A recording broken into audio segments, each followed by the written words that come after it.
আসসালামু আলাইকুম। আমন্ত্রণ জানাচ্ছি শাইন কম্পিউটার কিন্ডারগার্টেনের পক্ষ থেকে অনলাইন ক্লাসে। আমি আরাফাতুল ইসলাম। প্রিয় শিক্ষার্থীরা, তোমরা কেমন আছো? আশা করি সবাই অনেক ভালো আছো। আলহামদুলিল্লাহ, আমিও অনেক ভালো আছি। গত ক্লাসে তোমাদেরকে যে পড়াগুলো দিয়েছিলাম, আশা করি নিশ্চয়ই তোমরা পড়াগুলো কমপ্লিট করে রেখেছো। হ্যাঁ, আজকে তোমাদের ঘুরে আসি সোনারগাঁও থেকে একটি অনুচ্ছেদ। সেখান থেকে তোমরা কে কী কোথায় কিভাবে কেন শব্দগুলো দেবে 5টি অর্থবোধক প্রশ্নবোধক বাক্য তৈরি করবা এবং সাথে তুমি বিরাম চিহ্ন বসাবা। ঠিক আছে, এই পড়াগুলো করবা। তো চলো আমরা আগে প্রশ্নটি দেখে দিই। Shine computers kindergarten school online class শ্রেণী চতুর্থ বিষয় বাংলা। নিচের অনুচ্ছেদটি পড়ে কে কি কোথায় কিভাবে কেন শব্দগুলো দিয়ে 5টি প্রশ্নবোধক বাক্য তৈরি করো। দেখতে দেখতে বাস এসে পৌঁছলো সোনারগাঁও। সোনারগাঁওয়ের মাটিতে পা দিয়ে সাবিহার মন ভরে গেল খুশিতে। খুশিতে ভরে উঠল। চারদিকে সবুজ গাছপালা আর শীতের সকালে মিষ্টি রোদ্দুর। প্রথমেই তাদের চোখে পড়ল এক গম্বুজ বিশিষ্ট একটি প্রাচীন মসজিদ। স্যার বললেন, এটা হচ্ছে গোয়ালদি মসজিদ। মোগল স্থাপত্য শৈলীর অপূর্ব নিদর্শন রয়েছে এই মসজিদে। তবে এটা তৈরি হয়েছিল মোগলরা বঙ্গদেশে আসার আরও আগে। হাসান স্যার আরও জানালেন, প্রাচীনকালের সমৃদ্ধ নগর সুবর্ণগ্রাম, পরে এর নাম হয় সোনারগাঁ। ঢাকার আগের সোনারগাঁও ছিল দক্ষিণ পূর্ব বাংলার রাজধানী। ঈশা খাঁ ছিলেন এই অঞ্চলের শাসক। এটার এই অনুচ্ছেদটুকু পড়ে তোমরা কে কি কোথায় শব্দ দিয়ে প্রশ্নবোধক বাক্য তৈরি করবা। আর হ্যাঁ, তোমরা অনুচ্ছেদটি আগে লিখে নিবা এবং প্রতিদিনের ক্লাস তোমাদের খাতায় ক্লাসের পড়াগুলো সবসময় তারিখ দিয়ে তারপর পড়াগুলো কমপ্লিট করে রাখবা। ঠিক আছে, তারপরে দেখো তোমাদের জন্য রয়েছে একটা বিরাম চিহ্ন, এটা তোমরা করবা। সুশৃঙ্খল হয়ে বাসে বসলো। হাসান স্যার এবার ঢাকার একটি ম্যাপ ঝুলিয়ে দেখালেন, বললেন, এই দেখো সোনারগাঁও। ঢাকা থেকে সোনারগাঁওয়ের দূরত্ব 27 কিলোমিটার। এটা নারায়ণগঞ্জ জেলার ঢাকার দক্ষিণ পূর্বে এর প্রাচীন নগরী সোনারগাঁওয়ের অবস্থান। তারপরে রয়েছে তোমাদের জন্য চলিত ভাষায় রূপান্তর করো। তো এখানে তোমাদের সাধু ভাষায় দেওয়া আছে, তোমরা সেটাকে চলিত ভাষায় রূপান্তর করবা। যেমন ধরো, প্রথমে হচ্ছে তাহার মন ভরিয়া উঠিল। তাহার মন কি ভরিয়া উঠিল, স্যার বলিলেন। তারপরে বাসটি সোনারগাঁও পৌঁছাইল। এটাকে তোমরা কি করবা, চলিত ভাষায় রূপান্তর করবা। তো প্রিয় শিক্ষার্থীরা, এটা খুব সুন্দর করে করবা আর প্রত্যেকটা পড়া সুন্দর করে মনোযোগ দিয়ে তোমরা করবা। বাসায় একদম ফাঁকি দিবা না, মনোযোগ সহকারে পড়বা। যেহেতু আমরা তোমাদেরকে ওইভাবে ক্লাস নিতে পারছি না, সেক্ষেত্রে আমরা অনলাইনে ক্লাস নিচ্ছি। তোমরা এটাকে কোনো গাফিলতি করবা না, সুন্দর করে মনোযোগ দিয়ে পড়াশোনা করবা। তো প্রিয় শিক্ষার্থীরা, আজকে এ পর্যন্তই। ভালো থাকবা, সুস্থ থাকবা। আল্লাহ হাফেজ। আসসালামু আলাইকুম প্রিয় শিক্ষার্থীরা, আশা করি সবাই খুব ভালো আছো। এসসিকে অনলাইন ক্লাসে তোমাদের সবাইকে স্বাগত জানাচ্ছি। তোমাদের সাথে আছি আমি বুশরা রহমান। আজকে আমাদের ইংলিশ গ্রামার পার্ট নিয়ে আলোচনা করার কথা, তাই না? আজকে আমরা তোমাদের সাথে ইংলিশ গ্রামার পার্ট নিয়ে আলোচনা করব। গত ইংলিশ গ্রামার পার্টে অর্থাৎ গত বৃহস্পতিবার দিন আমরা জেন্ডার করে শেষ করেছিলাম না? আজকে আমরা রাইট ফর্মস অফ ভার্ব পড়ব। মনে রাখবে, রাইট ফর্মস অফ ভার্ব কিন্তু খুব ইম্পর্টেন্ট একটি টপিকস। তো এটা তোমাদেরকে এখানে কোনো সংজ্ঞা নেই বা কাকে বলি, কত প্রকার, কি এগুলো কিছু শিখতে হবে না। তোমাকে প্রশ্নের কিছু সেন্টেন্স দেওয়া থাকবে, এখানে তুমি সেন্টেন্স অনুসারে ভার্বের ব্যবহার করবে। কোন ক্ষেত্রে কোন ভার্ব বসবে বা কিরকম, এটা নিয়ে আজকে আমরা আলোচনা করবো। আর এটাই হচ্ছে verb, right forms of verb. অর্থ হচ্ছে ক্রিয়ার সঠিক রূপ। সবাই তোমার ইংলিশ গ্রামার বইটি বের করো। তোমার সবাই এই বইটি নিশ্চয়ই আছে, এটি ইংলিশ গ্রামার বই। দেখো, ইংলিশ গ্রামার বইয়ের 103 নম্বর পেজে, অর্থাৎ পেজ নাম্বার 103। দেখো, এখানে প্রথমেই লেখা আছে রাইট ফর্মস অফ ভার্ব, ক্রিয়ার সঠিক রূপ। দেখো, এখানে প্রথমে লেখা আছে ভার্ব বলতে কোনো কিছু করা, হওয়া, বলা ইত্যাদি কাজ বোঝায়। আমরা কিন্তু পার্টস অফ স্পিচ যখন পড়েছি তখন কিন্তু আমরা ভার্বের সংজ্ঞাটা শিখেছি যে কোনো কিছুর কাজ বা যে সেন্টেন্স দ্বারা কোনো কাজ করা বোঝায় তাকে ভার্ব বলে, তাই না, বা ক্রিয়া বলে। তো দেখো এখানে লিখেছে ভার্ব বলতে কোনো কিছু করা, হওয়া, বলা ইত্যাদি কাজ করা বোঝায়। ভার্ব ছাড়া কোনো বাক্য হতে পারে না। ভার্ব ছাড়া কি কোনো বাক্য হতে পারে? পারে না। আমি কি বলি তোমাদেরকে সবসময়, ভার্ব হচ্ছে আমাদের হার্টের মতো। আমাদের হার্ট থেকে আমাদের সারা পুরো ফুল বডিটা কিন্তু নিয়ন্ত্রিত হয়, তাই না? তো হার্ট যদি না থাকে, অর্থাৎ হার্টের কাজ যদি বন্ধ হয়ে যায়, তাহলে সেক্ষেত্রে কিন্তু আমরা কি মানে মারা যাব, তাই না? আমাদের জীবনের কোনো অস্তিত্ব থাকবে না। তো এরকম ভাবে একটি সেন্টেন্সের ভার্ব হচ্ছে একটু হার্টের মতো। যদি কোনো সেন্টেন্সে ভার্ব না থাকে তাহলে সেই সেন্টেন্স হতে পারে না। তো দেখো ভার্ব ছাড়া কোনো বাক্য হতে পারে না, তাই ভার্বের সঠিক ফর্ম জানা সম্পর্কে জানা জরুরি। তাই ভার্বের সঠিক ফর্ম জানা সম্পর্কে কি জরুরি। দেখো যদি তুমি আমরা ভার্ব ইউজ করতে পারি, কিন্তু সেন্টেন্স অনুসারে কিন্তু এটা সঠিক হতে হবে। যদি সেটা সঠিক না হয় তাহলে কিন্তু কি ভুল হয়ে যাবে। যেমন ধরো আমাদের হার্টে যদি আমাদের বডির অনুযায়ী আমাদের প্রবলেম দেখা যায়, তাহলে সেক্ষেত্রে কি হবে, আমরা কিন্তু অসুস্থতায় ভুগবো, তাই না? তো এরকম বিষয়টা আসলে যদি আমরা ওইভাবে তুলনা করি।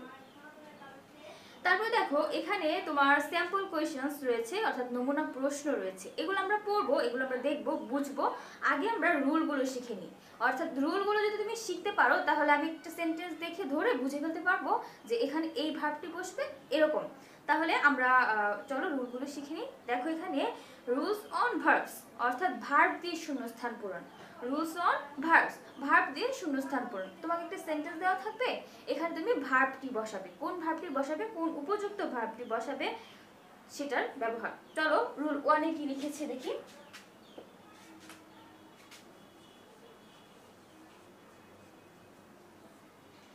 দেখো রুল 1 এ এখানে লিখেছে টু এর পরে ভার্বের প্রেজেন্ট ফর্ম হয়। টু এর পর টু, তাই না? টু এরপর কি হয়, ভার্বের প্রেজেন্ট ফর্ম হয়।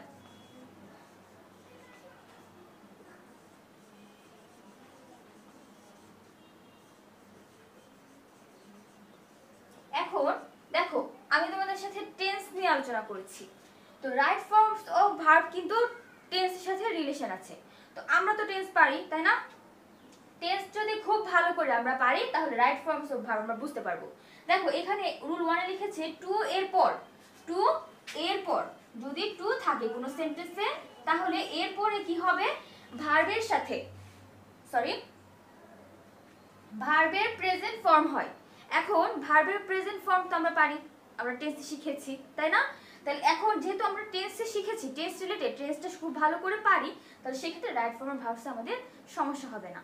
তাহলে দেখো এখানে একটি एग्जांपल দিয়েছে, হি ওয়ান্টেড টু ড্যাশ, ব্র্যাকেটে দিয়েছে বি এ ডক্টর, ঠিক আছে? দেখো আমি যদি एग्जांपलটা দেই, एग्जांपलটা এখানে লিখি, হি wanted to dash be a doctor। খেয়াল করো এইটা কিন্তু সবসময় আমাদের দেয়া থাকবে, অর্থাৎ টু এর পর ভার্বের প্রেজেন্ট ফর্ম হয়। তাহলে বি মানে হচ্ছে হওয়া, তাই না? তাহলে বি মানে হওয়া, দিয়ে পাস্ট ফর্ম কি হবে, হয়েছিল, ওয়াজ, তাই না? তাহলে দেখো এখানে যেহেতু আমরা পড়েছি টু এর পর ভার্বের প্রেজেন্ট ফর্ম হয়, তাহলে সেই ক্ষেত্রে আমরা কি বসাবো, এখানে বি বসাবো, ঠিক আছে? অর্থাৎ বি ভার্ব বসাবো, অর্থাৎ বি বসাবো, ঠিক আছে? যদি এখানে যদি রোল অনুসারে আমাদের অন্য কিছু থাকতো তাহলে কিন্তু আমরা সেই রোল অনুসারে এখানে বসাতাম। তাহলে কি হলো, he wanted to be a doctor. এখন তুমি পরীক্ষায় কিভাবে লিখবে, তোমাকে যদি দেওয়া হয় তুমি পরীক্ষায় লিখবে হচ্ছে, তোমাকে তো এভাবে দেওয়া থাকবে, এই আনসারটা দেওয়া থাকবে না, ঠিক আছে? এই আনসারটা তোমাকে দেওয়া থাকবে না, ব্র্যাকেটে একটু ক্লু দিয়ে দিবে আর তুমি রুল অনুযায়ী আনসারটা বসাবে। যখন তুমি আনসার করবে তখন হি wanted to dash a doctor, তখন তুমি এই বিটা লিখবে না, এটা তোমার প্রশ্নেই লেখা থাকবে, এটা তুমি লিখবে না। না লিখে এখানে রুল অনুসারে আনসারটা বসিয়ে দিবে, তাহলেই হয়ে যাবে। বুঝতে পেরেছো? এরপরে দেখো I went there to dash her, I went there to dash her. এটা এই উদাহরণ দিলে নিশ্চয়ই আরেকটু ভালো করে বুঝতে পারবে। দেখো আমি তোমাদেরকে বই থেকে দিচ্ছি, কারণ তোমাদের কাছে বই থাকবে, তোমাদের যদি কোথাও সমস্যা হয় তাহলে বই থেকে বুঝলে আদার্স সব কিছু তোমরা পারবে। এই জন্য বইটা তোমার কাছে থাকবে, তো তাই বইয়ের উদাহরণটাই দিচ্ছি। I went there, I went there to, এখানে ড্যাশ দিবে, তারপর হচ্ছে ব্র্যাকেটে ক্লু দিবে তোমাকে হার। আমি তাকে দেখতে গিয়েছিলাম। এখন দেখো I went there to dash her. এখন আমাদের এখানে রুল অনুসারে আমরা কি পড়েছি, টু এর পর ভার্বের প্রেজেন্ট ফর্ম হয়। এই যে টু আছে সেন্টেন্সে, কোন সেন্টেন্সে টু থাকলে রাইট ফর্মস অফ ভার্ব অনুসারে আমরা কি বসাবো, যে ভার্বটা দেয়া থাকবে, সি মানে দেখা, এটাই ভার্ব তাই না? তাহলে সি এটা কি প্রেজেন্ট ফর্মে দেয়া না? যদি এখানে পাস্ট ফর্ম দিত তখনও কিন্তু আমাকে কি করতে হতো, প্রেজেন্ট ফর্মে নিয়ে আসতে হতো, কারণ আমি রুলসে পড়েছি। তাহলে এখানে সি দেওয়া, সি অর্থ দেখা, আর এর পাস্ট ফর্ম কি স, আর পাস্ট পার্টিসিপল ফর্ম হচ্ছে সিন, তাহলে সি স সিন। এখন যেহেতু টু আছে তাহলে আমরা এখানে ভার্বের প্রেজেন্ট ফর্ম বসাবো, আর ভার্বের প্রেজেন্ট ফর্ম সি এর ভার্বের প্রেজেন্ট ফর্ম হচ্ছে কি সি হবে, তাই না? তাহলে এখানে আনসারটা কি হবে, সি। এখন তোমাকে সি এখানে না দিয়ে এখানে স দিল, সাপোজ স দিল, কিন্তু তোমাকে এখানে সি লিখতে হবে। কেন আবারও বলি, কারণ কোন সেন্টেন্সে টু থাকলে, আমরা রুল 1 এ পড়েছি, কোন সেন্টেন্সে টু থাকলে সেই সেন্টেন্সের পর ভার্বের প্রেজেন্ট ফর্ম হয়। তাহলে এখানে স দেওয়া, আমরা জানি কি স হচ্ছে ভার্বের পাস্ট ফর্ম, তাহলে পাস্ট ফর্ম কি এখানে দেওয়া যাবে? পাস্ট ফর্ম এখানে হবে না, এখানে আমরা ভার্বের প্রেজেন্ট ফর্ম দিব। তাহলে স এর প্রেজেন্ট ফর্ম তো আমরা জানি, স এর প্রেজেন্ট ফর্ম হচ্ছে কি সি, এজন্য আমরা এখানে সি বসিয়েছি। বুঝতে পেরেছো? এরপরে আসো হচ্ছে রুল 2। রুল 1 নিশ্চয়ই খুব ভালো করে বুঝতে পেরেছো। এবার আসো রুল 2 তে। দেখো রুল 2 তে কি লিখেছি, চলো দেখি। রুল 2 তে লিখেছে প্রিপজিশনের পরে ভার্ব থাকলে উক্ত ভার্বের সাথে আইএনজি হয়। এখন আমাকে তো প্রিপজিশন জানতে হবে, তাই না? আমরা পার্টস অফ স্পিচে প্রিপজিশন পড়েছি। তাহলে দেখো প্রিপজিশন কোনগুলো, with, by, from, without, in, on, of ইত্যাদি হচ্ছে প্রিপজিশন। এখন প্রিপজিশন থাকলে, যদি কোনো সেন্টেন্সে প্রিপজিশন থাকে তাহলে সেই সেন্টেন্সের ভার্বের সাথে কি হবে, আইএনজি হবে, সেই সেন্টেন্সে ভার্বের সাথে আইএনজি হবে। দেখো এখানে উদাহরণ দিয়ে বুঝিয়ে দিচ্ছি। ধরো প্রথম উদাহরণটা এখানে লেখা আছে, by dash it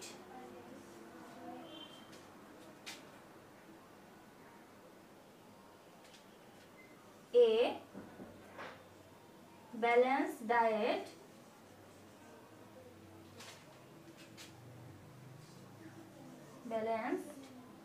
diet comma you can be healthy, you can be healthy। এখন বলো তো এই সেন্টেন্স প্রিপজিশন কোনটা, প্রিপজিশন এখানে বাই, এখানে প্রিপজিশন কি বাই। তাহলে আমরা কি পড়েছি রুল 2 তে, রুল 2 তে পড়েছি কোন সেন্টেন্সে যদি প্রিপজিশন থাকে তাহলে ভার্বের সাথে আইএনজি হবে। তাহলে এখানে প্রিপজিশন পেয়েছি কি বাই, সেন্টেন্সটি কি শুরু হয়েছে প্রিপজিশন দিয়ে, তাই না? প্রিপজিশন প্রথমেও থাকতে পারে, মাঝেও থাকতে পারে, ঠিক আছে? এরকম এটা কোনো যে প্রথমেই থাকবে এমন কোনো কথা নেই, প্রিপজিশন যে কোনো জায়গায় থাকতে পারে। তো দেখো যদি এরকম থাকে তাহলে এই যে এটা তো ভার্ব, আমাদের এটা ক্লু দিয়েছে, কি দিয়েছে, ক্লু দিয়েছে। তাহলে এরকম থাকলে আমরা ভার্ব, এটা তো ভার্ব, এর অর্থ খাওয়া, তাহলে ভার্বের সাথে আইএনজি বসাবো, তাহলে E A T I N G, eating. তাহলে কি হলো, by eating a balanced diet you can be healthy. যদি তুমি খাবারটা ব্যালেন্স করে খাও, অর্থাৎ সঠিকভাবে বা ঠিক মতো খাও, তাহলে তুমি কি সুস্থ থাকতে পারবে, অর্থটা হচ্ছে এরকম। এখন কি বললাম আমরা, প্রিপজিশন থাকলে ভার্বের সাথে আইএনজি হয়, প্রিপজিশন থাকলে ভার্বের সাথে কি হয়, আইএনজি হয়। এখানে দেখো আরেকটি উদাহরণ রয়েছে, I am sure of dash the ব্র্যাকেটে দিয়েছে পাস দ্য এক্সাম। তাহলে দেখো এখানে অফ কিন্তু প্রিপোজিশন, আমরা এখানে অফ কিন্তু প্রিপোজিশন পাচ্ছি। আমরা তো জানি প্রিপোজিশন কোনগুলো, তাহলে অফ এখানে প্রিপোজিশন পাচ্ছি। আর প্রিপোজিশন পেলে আমরা কি করব, ভার্বের সাথে আইএনজি যোগ করব। প্রিপোজিশন পেলে আমরা কি করব, ভার্বের সাথে আইএনজি যোগ করব। দেখো রাইট ফর্ম অফ ভার্বস কিন্তু খুব সহজ। তাহলে আমাদেরকে সহজ তো অবশ্যই, প্রথমে আমাদেরকে রুলগুলো মনে রাখতে হবে। রুলগুলো মনে রাখলে আমরা এর ব্যবহারটা খুব সহজেই করতে পারবো। ঠিক আছে, এরপরে আসো হচ্ছে রুল 3 তে। আজকে আমরা রুল 3 পর্যন্তই আলোচনা করব। ঠিক আছে, রুল 3 তে আসো। পরের পৃষ্ঠায় দেখো পেজ নাম্বার 104। এখানে রয়েছে একই বাক্যে দুটি ভার্ব থাকলে যে ভার্বটি দ্বারা চলমান অবস্থা বোঝায়। একই বাক্যে দুটি ভার্ব যদি থাকে, কখনো কখনো থাকে, তাহলে যে ভার্বটা দ্বারা দুটি ভার্ব থাকবে, তো যে ভার্বটা চলমান অবস্থা বোঝাবে, অর্থাৎ চলমান অবস্থাটা বুঝো, চলার অবস্থাটা যদি বুঝায়, তাহলে সেই ভার্বের, অর্থাৎ চলমান অবস্থা দ্বারা যে ভার্বটা বুঝাবে সেই ভার্বের সাথে কি হবে, আইএনজি হবে। ঠিক আছে, দেখো যেমন ধরো ডো দা সাম, সরি আমি ভুল লিখছি, এখানে কি দেওয়া আছে, I saw him, I saw him dash, ব্র্যাকেটে দিয়েছে ক্রাই।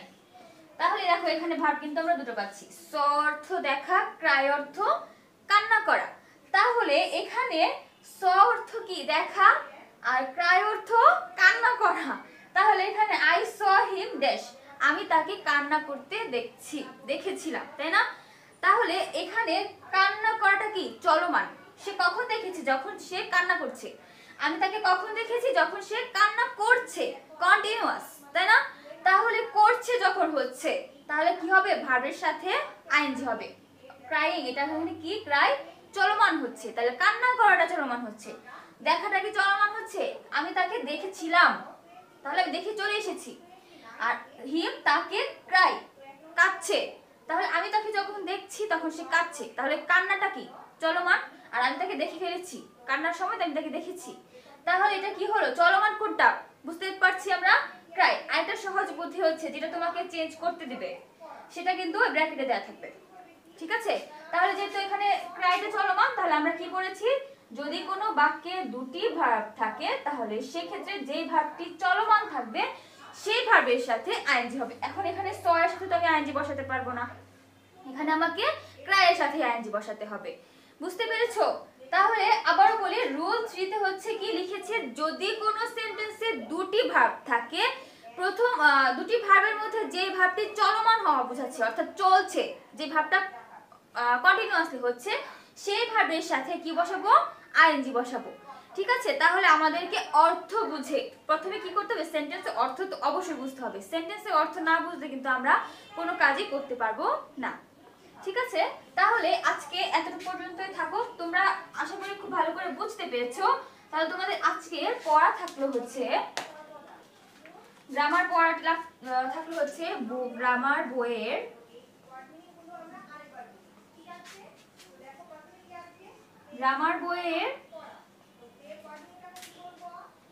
103 পেজ এর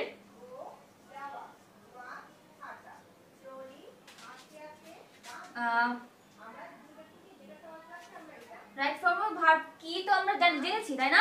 এখন শুধু আমরা রুলস অন ভার্বস এর রুল 1 থেকে 3 পর্যন্ত পড়ব। এখানে আমাদের আলাদা করে সংজ্ঞা লেখার দরকার নেই। ঠিক আছে, দেখো পেজ এর রুলস অন ভার্বস এর রুল 1 থেকে 3, শিখা ও লিখা। শিখা লিখার কেন দিচ্ছি তো জানোই, রুলগুলো শিখতে হবে মনে রাখার জন্য। ঠিক আছে, তাহলে দেখো কি লিখেছি, গ্রামার বইয়ের 103 পেজের রুল অন ভার্বস এর রুল নাম্বার 1 থেকে 3 পর্যন্ত শিখা ও লিখা, অর্থাৎ আজকে আমরা যেগুলো পড়েছি। ঠিক আছে, তো আজ এই পর্যন্তই। সবাই খুব ভালো থাকো, সুস্থ থাকো। আল্লাহ হাফেজ। সুপ্রিয় চতুর্থ শ্রেণীর শিক্ষার্থীবৃন্দ, তোমাদের সকলকে স্বাগত জানাচ্ছি আজকের গণিত ক্লাসে।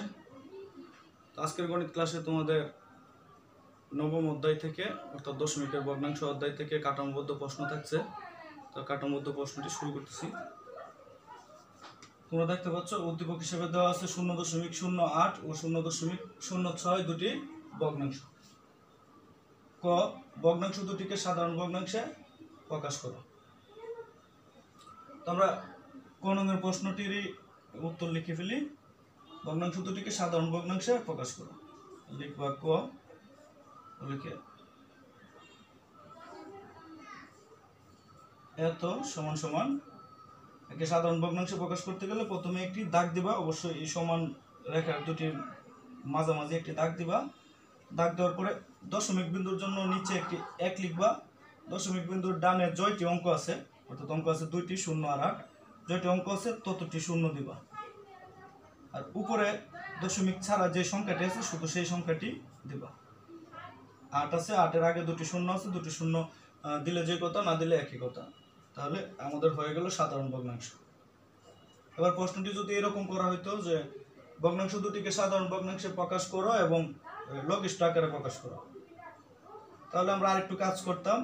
যদিও এই ভগ্নাংশ সাধারণ ভগ্নাংশকে সবসময় লঘিষ্ঠ আকারে প্রকাশ করাই শ্রেয়, তাহলে আমরা একে সাধারণ ভগ্নাংশে প্রকাশ করে নিব। সাধারণ ভগ্নাংশে প্রকাশ করে নিব অর্থাৎ কাটাকাটি করে একটু ছোট করে নিব। তাহলে ছোট করলে এটি কি হবে? এটি হবে 25/2, অর্থাৎ 4 দিয়ে ভাগ করলাম। 4 দিয়ে 8কে ভাগ করলে হয় 2, 4 দিয়ে 100কে ভাগ করলে হয় 25। তাহলে নিচে 25, উপরে 2। একই সংখ্যা দিয়ে দুটি সংখ্যাকে ভাগ করা যায়, এরকম সংখ্যা সিলেক্ট করতে হবে। সিলেক্ট করে তারপর ভাগফল উপরে নিচে লিখে দিতে হবে। তাহলে পরবর্তী 0.06 সেম ভাবে হয়ে যাবে। বাকিটা তোমরা করে রাখবা। তারপর দ্বিতীয় প্রশ্নটি করে নেই। ভগ্নাংশ দুটির প্রতিটি অঙ্কের স্থানীয় মান লেখো। অর্থাৎ এই দুটি ভগ্নাংশ আছে, এর প্রতিটি অঙ্কের স্থানীয় মান লিখতে বলা হয়েছে। প্রত্যেকটি ভগ্নাংশে 3টি করে অঙ্ক আছে, 0, 0, 8।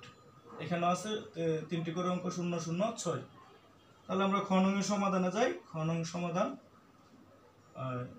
প্রথম ভগ্নাংশটি আমরা এভাবে লিখতে পারি। প্রথম ভগ্নাংশটি সমান 0.08। 0.08 এর স্থানীয় মান কিভাবে লিখবো? আমরা এইভাবে বইয়ের মতো করে স্থানীয় মানে দাগ দিব। এবার এই দশমিকের আগে আছে 0। দশমিকের আগে 0টা আমরা নিলেও চলবে, না নিলেও চলবে, কিন্তু দশমিকের পরে যদি 0 থাকে তাহলে আর স্থানীয় মান অবশ্যই দেখাই দিতে হবে। এখন দশমিকের আগে অর্থাৎ মূল সংখ্যার মধ্যে শুধু 0 আছে, আর কোনো কিছু নাই। আর যদি আরেকটা সংখ্যা এদিকে থাকতো তাহলে এই 0-এর স্থানীয় মান দেখাইতে হয়তো। এখানে 0 স্থানীয় মান দেখালেও চলবে, না দেখালেও চলবে। তারপর আমি দেখাই দিলাম, কোনো সমস্যা নেই। তাহলে 8-এর স্থানীয় মান কি হবে? 8% সমান 8। অর্থাৎ এটি কিভাবে পড়তে হয় আগের ক্লাসে আলোচনা করা হয়েছে। দশমিক বিন্দুটা হচ্ছে দশমিকের অংশ, তারপরে হচ্ছে দশমাংশ, পরের বিন্দুটা দশমিক বিন্দুর পরের সংখ্যাটা হলো দশমাংশ, এর পরেরটা হচ্ছে শতাংশ, এর পরেরটা হবে সহস্রাংশ বা হাজারের অংশ। এভাবে গণনা করতে পারে। এই দিক থেকে হচ্ছে একক, দশক, শতক, হাজার এগুলো। তাহলে এটি হচ্ছে দশমিকের অংশ, এটি হচ্ছে দশমাংশ, আর এটি হচ্ছে শতাংশ। তাহলে 8 হচ্ছে শতাংশ, সমান 8%। তাহলে এটা আমরা কিভাবে লিখবো? এখানে দশমিকের পরের যে মানটা, এটা এখানে যা থাকবে এখানেও তাই হবে। হ্যাঁ, অর্থাৎ 8%। 8-এর পরে কি আছে? 8-এর আগে কি ছিল? 0 ছিল, দশমিক ছিল, আর কি ছিল? 0 ছিল। তাহলে 8%, এটাকে এভাবে লিখতে হবে 0.08। অর্থাৎ 8-এর স্থানীয় মান শুধু যদি 8 লেখো তাহলে হয়ে পড়ে 8 এককের ঘরে থাকলে 8-এর স্থানীয় মান হওয়ার কথা 8। তাহলে 8 যেহেতু শতাংশের ঘরে আছে, 8-এর স্থানীয় মান কি হবে? এখানে যেভাবে আছে সেভাবেই। এটি আমি আর একটু ক্লিয়ার করে দিতেছি। এখানে যদি একটি 1 থাকতো অথবা অন্য কোনো সংখ্যা থাকতো তাহলে সেটি নেওয়া যেত না। অর্থাৎ 8%, 8কে শতাংশের ঘরে দেখাইতে হবে, আর বাকি ঘরগুলো 0 দিয়ে ফিল আপ করতে হবে। এটি একটু জটিল, আমি আরেকবার বলতেছি। যদি এখানে 4 থাকতো তাহলে এখানে 0.08 হইতো, 4 হইতো না, অর্থাৎ 8 এর স্থানীয় মান হইতো 0.08। তো এখানে যেহেতু 0 আছে তাহলে অর্থাৎ যে সংখ্যাটির স্থানীয় মান নির্ণয় করব সেই সংখ্যাটি তো লিখবই, এর আগে যে ঘরগুলো ফিল আপ করতে হবে সেগুলো 0 দিয়ে ফিল আপ করতে হবে। যেহেতু 8%, মানে 8 যে স্থানে আছে সেই স্থানে 8 এর মান হইল শতাংশ, তাহলে 8 কে শতাংশে গড়ে লিখতে হবে। আর শতাংশের গড়ে লিখতে গেলে দশমিক বিন্দু লাগবে। হ্যাঁ, দশমিক বিন্দুর পরে দ্বিতীয় গড় হবে শতাংশ, তাহলে দশমিক বিন্দুর পরে প্রথম গড়টি কি দেবো, প্রথম গড়টি ফিল আপ করার জন্য একটি শূন্য দিয়ে দিতে হবে। আর মূল গড়ে দশমিকের আগে পূর্ণ সংখ্যার গড়ে আরেকটি শূন্য দিলেও চলবে, না দিলেও চলবে। শুধু যদি আমরা এরকম লিখি 0.08 তাহলে হয়ে যাবে, কিন্তু এইভাবে দিয়ে দিলে একটু সুন্দর হয়, অর্থাৎ টাকার ঘরটার মধ্যে একটা শূন্য দিয়ে দিলে ভালো হয়। তারপরে শূন্য, শূন্য হচ্ছে দশমাংশ, দশমাংশ সমান সমান 0.0 বা 0.0। এখন 0.0 হ্যাঁ বা 0.0 লেখার চাইতে হ্যাঁ এটা আছে শূন্য, তাহলে শূন্য এর মান সবসময় শূন্য হয়, এজন্য এটিকে শুধু শূন্য দিলেই হবে। আমি আরেকটু সহজে বলতেছি, শূন্য যে কোনো ঘরে থাকুক না কেন, একক, দশক, হাজার, অযুত, নিযুত, দশমাংশ, সহস্রাংশ, হাজারাংশ, যে কোনো ঘরে থাকুক না কেন শূন্যের মান সর্বদাই শূন্য।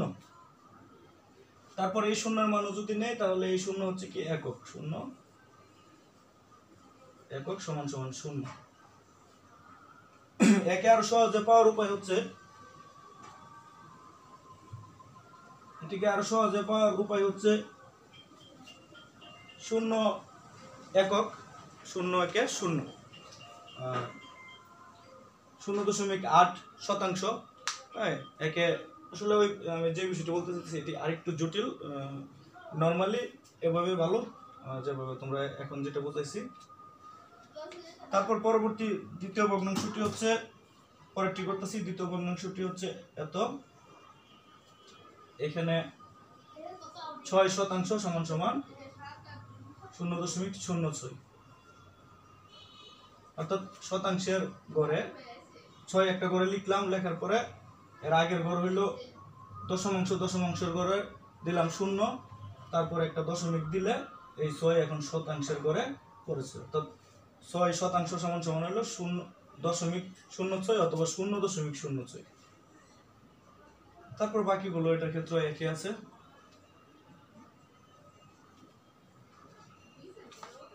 তারপর আসো তৃতীয় সমস্যাটি নিয়ে আলোচনা করি। তৃতীয় সমস্যাটি হচ্ছে ভগ্নাংশ দুটির মধ্যে সম্পর্ক প্রতীক ব্যবহার করে তুলনা করো। তাহলে ভগ্নাংশ দুটির মধ্যে সম্পর্ক প্রতীক ব্যবহার করে তুলনা করার কথা বলা হয়েছে। আমরা লিখলাম প্রথম ভগ্নাংশ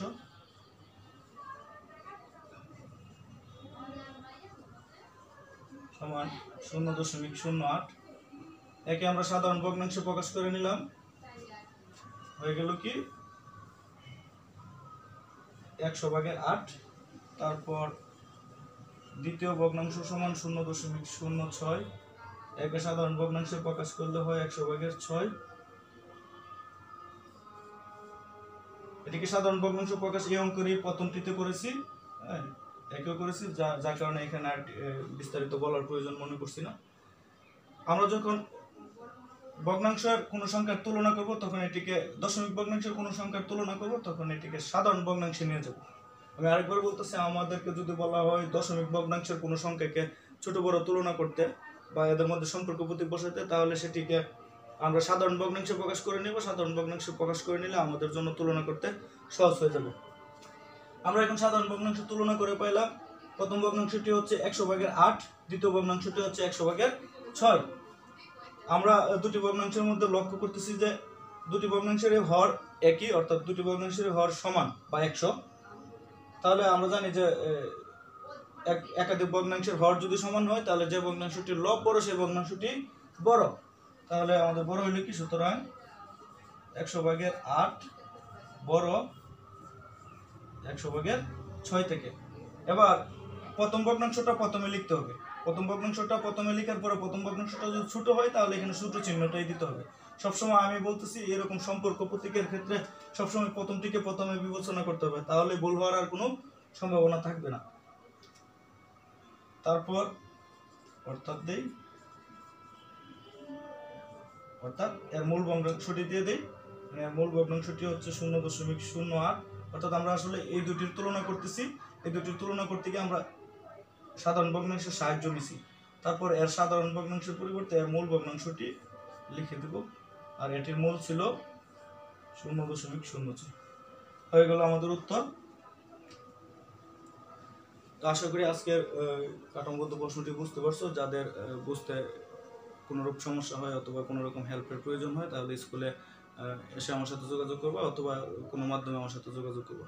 তো সকলে ভালো থাকো, সুস্থ থাকো। আসসালামু আলাইকুম প্রিয় শিক্ষার্থীরা, নিশ্চয়ই সবাই খুব ভালো আছো। এসটিকে অনলাইন ক্লাসে তোমাদের সবাইকে স্বাগত জানাচ্ছি। তোমাদের সাথে আছি আমি বুশরা রহমান। আজকে আমি তোমাদের সাথে ইসলাম ও নৈতিক শিক্ষা এবং হিন্দু ধর্ম ও নৈতিক শিক্ষা ক্লাস নিয়ে এসেছি। তোমাদের সাথে আমি অধ্যায় 1 নিয়ে আলোচনা করেছিলাম, ইসলাম এবং সনাতন দুজন সবার জন্যই, সনাতনদের জন্য। তো আজকে আমরা পড়বো না, আজকে আমি তোমাদেরকে পড়া দিয়ে দিব। তোমরা রিডিংটা খুব ভালো করে তো পড়েছো, আবারও পড়বে। এরপর এখান থেকে ছোট প্রশ্ন, বড় প্রশ্ন, শূন্যস্থান এগুলো আমি তোমাদেরকে পড়া দিয়েছিলাম, এগুলো তোমরা নিশ্চয়ই পড়েছো। এখন আজকে শুধু তোমাদের পড়া থাকবে হচ্ছে ইসলাম যারা রয়েছে, অর্থাৎ ইসলাম ধর্ম যারা রয়েছে তারা অধ্যায় 1 এর 19 পৃষ্ঠার বর্ণনামূলক প্রশ্ন যেগুলো রয়েছে না, এই বর্ণনামূলক প্রশ্নগুলো সবাই শিখবে। পাশাপাশি তোমার যে সহায়ক বই রয়েছে সেই বই থেকে কাঠামোগত প্রশ্নগুলো পড়ে নিবে। তাহলে হবে কি, কাঠামোগত প্রশ্ন সম্পর্কে একটি আইডিয়া তো তোমাদের সবার আছেই, আমরা এগুলো আগেও পড়েছি, এগুলো আমরা আবারও রিভিশনে যাচ্ছি। ঠিক আছে, তাহলে অধ্যায় 1 এর 19 পৃষ্ঠায় যে বর্ণনামূলক প্রশ্নগুলো রয়েছে সেই প্রশ্নগুলো তোমরা শিখবে, পাশাপাশি কাঠামোগত প্রশ্নগুলো কিন্তু রিভিশন দেবে। ঠিক আছে, এবার যারা সনাতন রয়েছে, যারা সনাতন ধর্মাবলম্বী, ওদের তোমাদের পড়া থাকলে হচ্ছে অধ্যায় 1 এর 5 পৃষ্ঠার বর্ণনামূলক প্রশ্ন সব শেখা।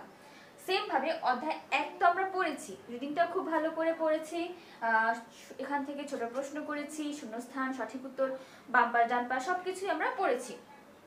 এখন বাকি থাকে হচ্ছে কি বর্ণনামূলক প্রশ্ন। বর্ণনামূলক প্রশ্ন তোমরা সবটাই, তোমরা তো এগুলো পারো তাই না, এগুলো আবারও রিভিশন করবে। পাশাপাশি যে কাঠামোবদ্ধ প্রশ্নগুলো রয়েছে সেই প্রশ্নগুলো কিন্তু তোমরা পড়ে নেবে। ঠিক আছে, যেন যেভাবেই আসুক না কেন তোমরা যেন পারো। ঠিক আছে, তো আজ এই পর্যন্তই। পরবর্তী ক্লাসে আমরা বিস্তারিত আলোচনা করবো অধ্যায় 2 নিয়ে। ঠিক আছে, তো সবাই খুব ভালো থাকো, সুস্থ থাকো, সবার সময়গুলো খুব ভালো কাটুক। আল্লাহ হাফেজ।